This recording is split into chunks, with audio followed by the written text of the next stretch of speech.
Indian skimmer बा पाणीचिरी चढ़ई एटा एक विरल प्रजातिर पक्षी जार कंजर्वेशन स्टेटस है एंडेंजर्ड जोटा कि आमर ग्लोबली पृथ्वी रे तार नंबर है मात्र 3000 रु 4000 रे सीमित।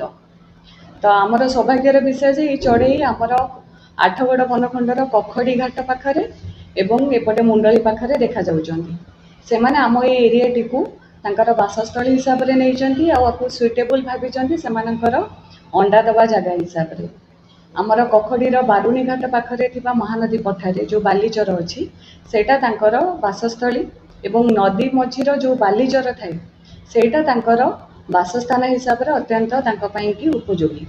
तो एଠିକାର आमर जो क्लाइमेट अच्छी आउर एनवायरमेंट अच्छी सेटा तांको पई की उपयोगी हेतिबारु सेमाने एठी तांकर ब्रीडिंग सीजन में अंडा दबा पई की सेटा को उपयुक्त मन करिसंती।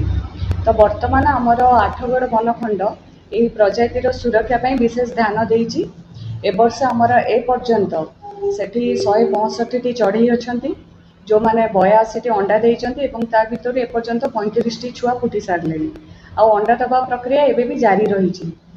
तो एमाने मार्च मासर द्वितीय सप्ताह रु नेकी अंडा दबा आरंभ करिथांती जून मास शेष सुधा एमाने निजर छुआ नहीं एठारु उड़ी जाइथांती। तो एमानकर सुरक्षा पाई कि आमे कोन करिछु 24 घंटिया सुरक्षा दायित्व नहींचु जो थे आम स्थानीय लोक भी नियोजित करूँ।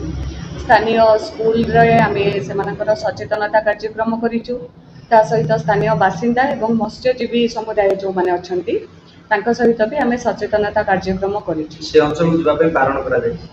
हाँ सेमानकर प्रोटेक्शन पाई कि आमे मत्स्यजीवी भाई मानक सहित जेतेबेले सचेतनता कार्यक्रम करूँ सेमानकु कुहा जायछि जे से नदी पठा ऊपर को कहीं जीवे ना जेहेतु सेठारे चढ़ई मानकर अंडा गुड़िक नष्ट हो जिबार चांस अच्छी पाद पड़ी आउ सेमानकर डिस्टर्बेंस भी हम मुवमेंट हेले लोकंकर सेमानकु मना करा जायछि सेठिकु जिबा पई आउ स्थानीय बासिंदा मानकु भी सेथिरे सहयोग कामना करा जायछि कि सेठाकु कहीं न जाई कि सेठारे डिस्टर्ब न करिबा पई कि